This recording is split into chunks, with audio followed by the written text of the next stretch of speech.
سید الانبیاء صلی اللہ علیہ وآلہ وسلم کی اس حدیث کو تو مسلمان ملکوں پر سیکولر لبرل حکمران، عامر ڈکٹیٹر اور خاندانی بادشاہ بھی علماء کرام کو مساجد کے ممبروں پر نہیں پڑھنے دیتے۔ اور مقام حیرت ہے کہ امریکی صدارتی امیدوار جو بائیڈن نے اپنی تقریر ہی اس عظیم حدیث پر ختم کی ہے۔ مسلم امہ کے 57 ملکوں پر جتنے بھی ڈکٹیٹر یا جمہوری حکمران مسلط ہیں، ان کی اکثریت سیکولر لبرل آئیڈیالوجی کی حامل ہے۔ اس لیے میں انہیں مسلمان حکمران کہہ کر اسلام کو بدنام کرنے کی سازش میں شریک نہیں ہو سکتا۔ بات یہاں تک رہتی تو پھر بھی ٹھیک تھا، لیکن وہ جدید میڈیا جس کی تخلیق ہی سچ کی آواز دبانے اور جھوٹی اطلاعات کو سچی بنا کر پیش کرنے کے مقاصد پر ہوئی تھی، اسی کے ایک چینل وائس آف امریکہ نے اپنی تقریر میں سے خاص طور پر وہ حصہ نکالا جس میں وہ فرمان رسول اکرم صلی اللہ علیہ وآلہ وسلم تھا، اور پھر امریکی مسلمانوں سے متعلق ایک ویڈیو بنا کر نشر کر دی۔ پوری دنیا پر مسلط آزادی اظہار کے نام نہاد ٹھیکیدار وہ ہیں جو دنیا بھر میں نفرت انگیز مواد، ہیٹ سپیچ کے نام کی تلوار لہراتے پھرتے ہیں، اور اس کی آڑ میں ہر اس آواز کا گلا گھونٹتے ہیں جو ان کی مخالف ہو، ہر اس شخص پر مقدمہ بنواتے ہیں، سزائیں دلواتے ہیں جو ان کے لبرل سیکولر نظریات کا ناقد ہو، اور ہر اس اثر پذیر مقرر کے داخلے پر اپنے ملکوں میں پابندی لگواتے ہیں جس کے خیالات کی سچائی لوگوں کے دلوں پر جادو کرتی ہو۔ اس ویڈیو پر یہ ٹھیکیدار ایک دم چونک اٹھے۔ چونکہ یہ ویڈیو وائس آف امریکہ کی اردو سروس نے بنائی تھی، اس لیے فوراً اس کی سربراہ مشہور صحافی تابندہ نعیم کو معطل کر کے جبری رخصت پر بھیج دیا گیا، جس کا منطقی انجام نوکری سے برخاستگی ہے۔ اس کے ساتھ ہی 4 دیگر ملازمین کو بھی معطل کر کے 11 اگست 2020 کو اظہار وجوہ کے نوٹس جاری کر دیے گئے۔ ان میں سے 3 نے اپنے جوابات جمع کروا دیے ہیں، جبکہ چوتھے نے کہا ہے کہ میں عدالت میں اپنا مقدمہ لے کر جاؤں گا۔ اگر ان 3 کے جوابات بھی تسلی بخش نہ ہوئے تو انہیں 11 اگست 2020 کو نوکری سے نکال دیا جائے گا۔ وائس آف امریکہ کے موجودہ سربراہ مائیکل پیک نے جون میں اس ادارے کا چارج سنبھالا تھا۔ اس کے وہم و گمان میں بھی نہ تھا کہ ایسا کچھ ہو جائے گا۔ جو بائیڈن والی اس ویڈیو نے تو وہاں طوفان کھڑا کر دیا، اور مائیکل پیک نے اردو سروس کے علاوہ 7 دیگر سینئر پروڈیوسر کو بھی براستہ کوریئر سروس ایسے خطوط بھجوائے ہیں کہ نوکری سے پہلے جو ان کی سیکیورٹی کلیئرنس ہوئی تھی اسے ختم کیا جاتا ہے۔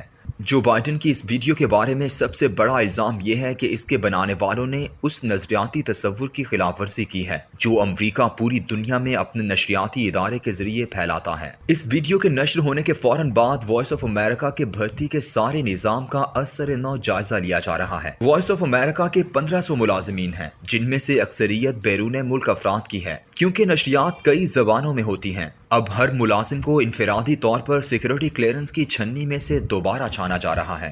وائس آف امریکہ کے آزادی اظہار کے ٹھیکیداروں نے اپنے وضاحتی بیان میں وہی روایتی باتیں کی ہیں کہ ہم تحقیق کر رہے ہیں کہ یہ ویڈیو کہیں جانبدارانہ مواد تو نہیں رکھتی، اور اس میں کہیں دونوں طرف کا موقف بیان کرنے میں کوتاہی تو نہیں ہوئی۔ اس کے ساتھ ہی یہ الزام بھی لگایا گیا ہے کہ امریکہ نے جو 2018 کی امیگریشن پالیسی بنائی تھی اسے چونکہ سپریم کورٹ نے بھی صحیح قرار دیا تھا، اس لیے اس پر گفتگو عدالت کی توہین تو نہیں، توہین عدالت کی تلوار بھی ساتھ ہی لٹکا دی گئی۔ کس قدر منافقت ہے کہ اس صدارتی امیدوار جو بائیڈن نے جو کہا ہے، آپ اس پر اسے عدالت میں نہیں گھسیٹتے بلکہ میڈیا پر تلوار چلاتے ہیں تاکہ آئندہ میڈیا والوں کو سبق ہو جائے۔ اس ویڈیو میں کیا ہے جسے اب تک کروڑوں لوگ دیکھ چکے ہیں؟ ویڈیو انگریزی میں ہے لیکن اس کی اردو سب ٹائٹلنگ کی گئی ہے جو غالباً اردو سروس کے ناظرین کے لیے کی گئی تھی۔ ویڈیو جو بائیڈن کے کلوز اپ میں کہے گئے اس فقرے سے شروع ہوتی ہے: صدارت کے پہلے دن ہی میں مسلمانوں پر پابندی کا خاتمہ کر دوں گا۔ اس کے بعد یہ ٹائٹل آتا ہے: